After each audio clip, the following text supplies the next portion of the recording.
আজ করছি দুপুরে লাউ শাকের চচ্চড়ি, মানে সর্ষে পোস্ত। তো তার জন্য লাউ শাকটাকে কেটে ধুয়ে পরিষ্কার করে নিয়েছি। এখানে অল্প বেগুন, শিম, আলু দিয়েছি। তারপর কড়াইতে তেল দিয়ে কালো জিরে, শুকনো লঙ্কা ফোড়ন দিয়ে আগে সবজিগুলো ভেজে নিয়েছি। সব সবজি একসঙ্গেই দিয়েছি।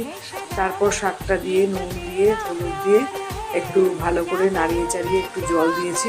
ঢাকা চাপা দেয়নি কোনো, মিডিয়াম আছে।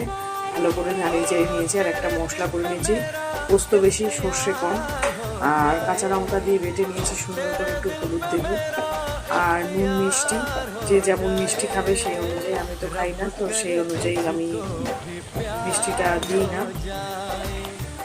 তো দিয়ে এবার সব সবজি, সমস্ত শাক সব সেদ্ধ হয়ে গেছে। এবার মিডিয়াম আঁচে রেখে ভালো করে শাকটাকে ভালো করে নেড়ে চেড়ে ফুটে দিচ্ছি। একটু মাখা মাখা ব্যাপারটা থাকলে শাকটা খেতে বেশ ভালো লাগবে। আর